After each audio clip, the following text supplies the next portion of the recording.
Okay students, कैसे हैं आप सब लोग। आई होप आप सब लोग बहुत अच्छे हैं, बहुत अच्छे से वर्क कर रहे हैं, सारी चीज़ें अच्छे से देख रहे हैं, मैनेज कर रहे हैं। तो चलिए आज हमारे पास एक नया टॉपिक है, दैट इज़ डिवीजन। तो डिवीजन में क्या होता है कि हम इक्वल चीज़ें डिवाइड करते हैं। मान लीजिए मेरे पास 100 रुपीज़ हैं और मुझे 5 फ्रेंड्स ने डिस्ट्रीब्यूट करने हैं, वो भी इक्वली। तो मैं उसके लिए कौन सा कॉन्सेप्ट यूज़ करूँगा, डिवीजन। और डिवीजन में जो हमारी जो हेल्प करेगा वो करेंगी हमारी टेबल्स, क्योंकि मल्टीप्लिकेशन डिवीजन बहुत ज़्यादा सिमिलर होता है। उसमें एडिशन होता है और यहाँ पे डिवीजन होता है, ठीक है, सब्ट्रैक्शन। तो चलिए यहाँ पर अगर हम बात करेंगे तो यहाँ पर हमारे पास सीधा सीधा क्वेश्चन आ गया है, दैट इज स्केड्यूल 7.1। अब देखो यहाँ पे 18 को 2 से डिवाइड करना है, तो इसका मतलब आप 2 की किससे मल्टीप्लाई करेंगे जो 18 आ जाए। 9 2 से क्या होता है 18। अब देखिए यहाँ पर हम और देख लेते हैं, जैसे लाइक एच पार्ट 24 को 6 से डिवाइड करना है, तो 6 कितने टाइम्स होगा 24। तो आप बोले सर 6 4 टाइम्स होता है, तो यहाँ पर ले देंगे हम 6 4 24। तो इसमें रिवर्स गेज लगाना होता है, ठीक है। चलिए आगे चलते हैं। तो देखिए यहाँ पर कुछ प्रॉपर्टीज हैं, वो देख लेते हैं प्रॉपर्टीज और डिवीजन में। तो सबसे पहले गिवन है property 1, when we divide any number by itself the answer is 1। आप सेम नंबर को सेम नंबर से डिवाइड करेंगे तो आपके पास क्या आ जाएगा, 1 ऑलवेज। चलिए next is when we divide any number by 1 the answer the number itself. अब देखिए हमने 23 को किसे डिवाइड करा, 1 से करा, तो हमारे पास आंसर क्या हो गया 23। नेक्स्ट इज प्रॉपर्टी 3, तो when we divide 0 by any number the number is 0 always. तो हमने 0 को किसी से भी नंबर से डिवाइड करेंगे तो आपके पास आंसर क्या आ जाएगा 0। चलिए next is using division properties fill in the blanks. Okay, अगर आप सेम नंबर को सेम नंबर से डिवाइड करते हैं देन वी आर हैविंग 1। 0 से किसी नंबर को डिवाइड करेंगे we are having 0। Then offer different property, हाँ, अगर आप किसी भी नंबर को 1 से डिवाइड करिए तो then we are having the same number. Clear. So उसके बाद आगे चलते हैं। Okay, next is dividend divisor and quotient. अगर आप यहाँ पर आएंगे तो देखिए हमारे पास एक नंबर है, इसको डिवाइड करना चाहते हैं, दैट इज आर डिविडेंड। जिस नंबर से डिवाइड करेंगे दैट इज डिवाइजर, और डिवाइड करने के बाद जो आंसर आएगा दैट इज आर क्वेश्चन, ठीक है। अब यहाँ पे देखिए in a division sum the number to be divided is called dividend and the number by which we divide is called divisor and the answer we get after the division is called quotient, ठीक है। ये same हो गया। चले okay, तो अब यहाँ पर हमारे पास कुछ क्वेश्चंस है तो इसको सॉल्व करते हैं। ओके, तो आप हम यहाँ पे क्वेश्चन ले लेते हैं ई पार्ट। और जब भी हम डिवाइड करेंगे तो ये हमारा फ्रेम होगा, हम इसको ऐसे यहाँ पर ऐसे ड्रॉ करेंगे। एंड देखिए 6 हमारा डिवाइजर है, 33 के हो गए डिविडेंड। अब हमें 6 की ऐसे नंबर से मल्टीप्लाई करने, या तो 33 आ जाए या थोड़ा सा छोटा नंबर हो। कितना छोटा हो कि अगर हम माइनस करें तो 6 से तो छोटा ही आना चाहिए जो बचेगा, ठीक है। अब मैंने देखा कि 6 5 कितना होता है, दैट इज 30। अब इसमें से माइनस करेंगे तो ये हो जाएगा 3 माइनस 0 इज 3 एंड यहाँ पे हो जाएगा 0। तो 6 से तो छोटे ही है, तो ये हो गया हमारा सॉल्यूशन। अब हम देखिए क्वेश्चन क्या होगा हमारा, 5 इज आवर क्वेश्चन एंड जो नीचे बचा हुआ ये क्या होगा हमारा रिमाइंडर, दैट इज 3। क्लियर। चलिए उसके बाद एक क्वेश्चन और देख लेते हैं। चलिए एक क्वेश्चन और देख लेते हैं, दिस वन, ये थोड़ा डिफरेंट है। आप देखिए जैसे 8 और ये 9, फर्स्ट यूनिट क्या है 8 से बड़ी है, तो हम यहाँ पे क्या करेंगे, सिर्फ फर्स्ट नंबर को लेंगे, जस्ट लाइक 8 1 ज़ा 8, माइनस करेंगे तो कितना बचा 1, फिर हम इसको नीचे कैरी कर लेंगे। देन अब 8 2 सा कितना हो जाएगा 16, बहुत इससे बड़ा है तो हम कह लेंगे 1 टाइम्स। तो 8 1 ज़ा 8, माइनस करेंगे तो कैरी लेंगे तो हो जाएगा 14, हो जाएगा 6। हमारे पास 6 के आ गया रिमाइंडर एंड क्वेश्चन हो गया 11, ठीक है। तो ये हो गया हमारा सॉल्यूशन। चलिए आगे देखते हैं। Next is division on a number line. अगर आप यहाँ पे डिवीजन करेंगे तो देखिए हम जैसे मल्टीप्लाई में जंप ले रहे थे एंड वो हम फॉरवर्ड जा रहे थे, इस बार हम क्या करेंगे बैकवर्ड मूव करेंगे। तो चलिए यहाँ से ले लेते हैं 15 डिवाइडेड बाय 3। अब देखिए हमारा 15 3 से डिवाइड करेंगे तो कहाँ जाकर रुकेगा वो देख लेते हैं। तो अब देखिए 3 की जंप लेते हैं तो ये हो जाएगा हमारे पास 1 2 3, देन आ जाएगा 1 2 3, then again 1 2 3, then again 1 2 3, then again 1 2 3।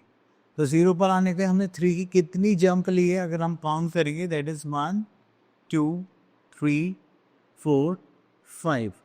तो ये क्या हो गया हमारा 50 डिवाइड बाय 3 इज 5। चलिए इतना हो गया। नेक्स्ट इज सी हो गया। देन उसके बाद आगे चलते हैं। Division is equal sharing. अब देखिए सबको, अगर हम इक्वली चीज़ें डिस्ट्रीब्यूट करेंगे तो वो कॉन्सेप्ट हमारा हो जाता है डिवीजन। तो चलिए यहाँ पर देखते हैं। अब देखिए यहाँ पर हमें स्केल साइन पॉइंट फॉर में यही करना है, making groups to divide the following things, circle each group. अब 15 हमारे पास पेंसिल्स हैं और 3 ग्रुप्स बनाना है। तो कितना, हर एक ग्रुप में कितने होंगे 5। तो 1 2 3 4 5। तो ये हो गया हमारा फर्स्ट ग्रुप। देन 1 2 3 4 5। तो ये यहाँ से हो गया हमारा सेकेंड ग्रुप। 1 2 3 4 5। तो ये हो गया हमारा थर्ड ग्रुप। ठीक है, तो ऐसे आपने देखा कि हमने क्या करा है, इसको ग्रुप्स में डिवाइड कर दिया। हमने we make how many groups, 3 groups. चलिए आगे चलते हैं। तो इसी टाइप के यहाँ पे क्वेश्चंस गिवन है। तो चलिए हम शिप का क्वेश्चन करते हैं।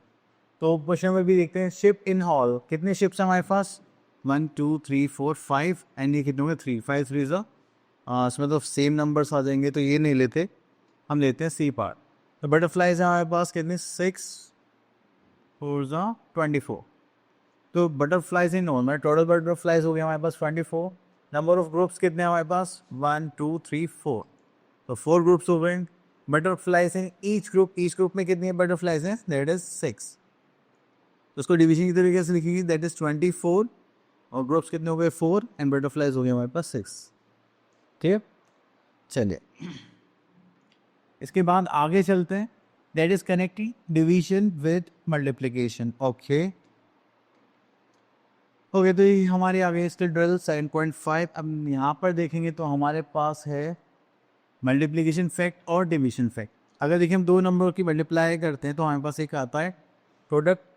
तो अगर हम 70 को डिवाइड करेंगे 7 से तो हमारा आंसर क्या हो जाएगा 10। ठीक है, अगर लेकिन मैं 70 को 10 से डिवाइड करूँगा तो हमारे पास आंसर क्या आ जाएगा 7। तो यही हमारे डिवीजन फैक्ट्स हैं। तो अगर मैं 70 को डिवाइड करता हूँ फर्स्ट 7 से तो हमारे पास क्या आ जाएगा 10। और अगर मैं 70 को 10 से डिवाइड करूँगा 70 डिवाइडेड बाय 10 तो वो क्या आ जाएगा हमारे पास 7। क्लियर, चलिए नेक्स्ट वी आर हैविंग। तो देखिए जो रिपीटेड सब्ट्रैक्शन का कॉन्सेप्ट है यही है हमारा डिवीजन ओरिजिनली।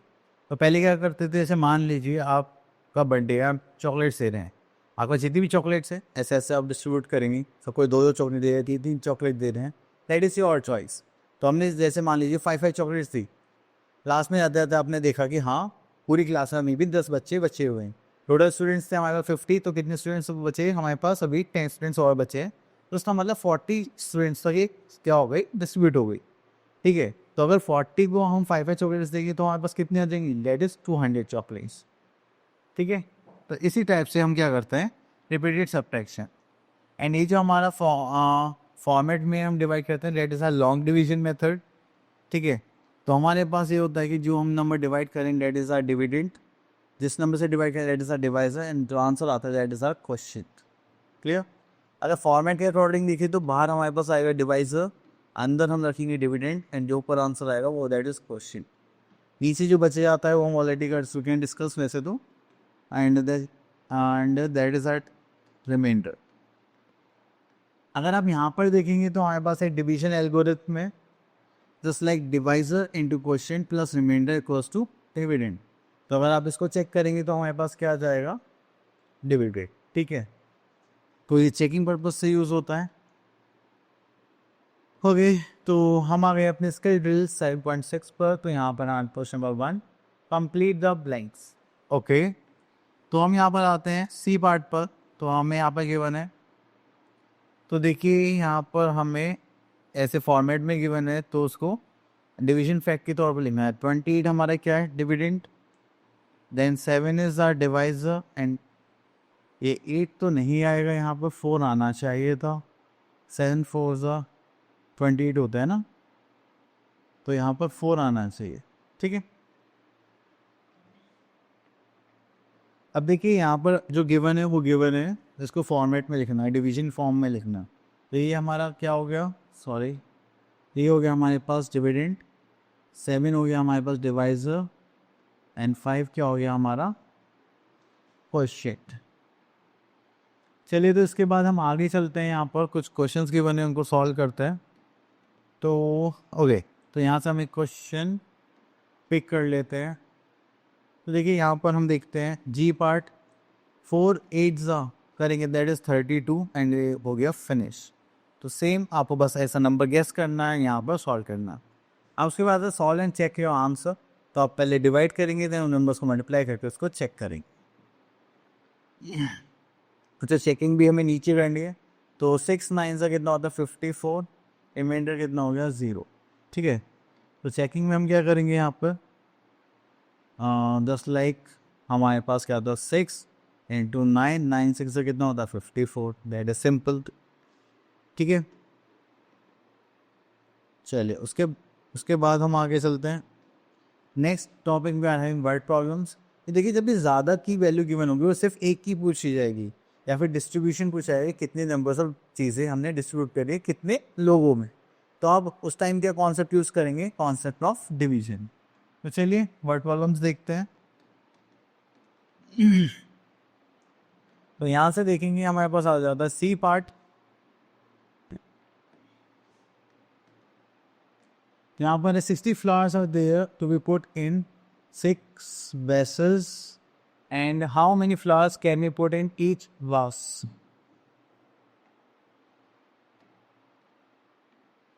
चलिए तो यहाँ पे स्टार्ट करते हैं total number of flowers statement से। तो हम यहाँ लिखते हैं टोटल नंबर ऑफ फ्लावर्स। अगर हमें यहाँ पे पता जाएगा दैट इज 60। ठीक है, तो यहाँ पे नंबर ऑफ वेसेस कितने हैं, नंबर ऑफ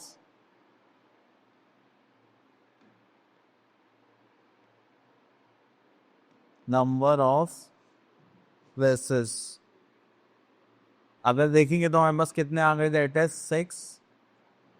तो अब यहाँ पे हमें क्या निकालना है, number of flower in each vase. तो हम यहाँ पे लिखते हैं number of flower in each vase. ठीक है, तो इसको करेंगे तो that is 60 divide by 6 equals to 10। ठीक है, अभी यहाँ पर हम सॉल्व कर लेते हैं। देखिए 6 से यहाँ पर हमें 60 को डिवाइड करना है, तो 6 1 10 60 हो जाएगा, एंड यहाँ पे हो गया फिनिश। ठीक है, हालांकि ऐसे कोई विजन नहीं होता, बट जब दिस सिर्फ आगे चलता है। ओके स्टूडेंट्स, आई होप आपको ये डिवीजन टॉपिक अच्छे क्लियर हो गया होगा। अब मिलते हैं नेक्स्ट वीडियो में, तब तक के लिए ऑल द बेस्ट।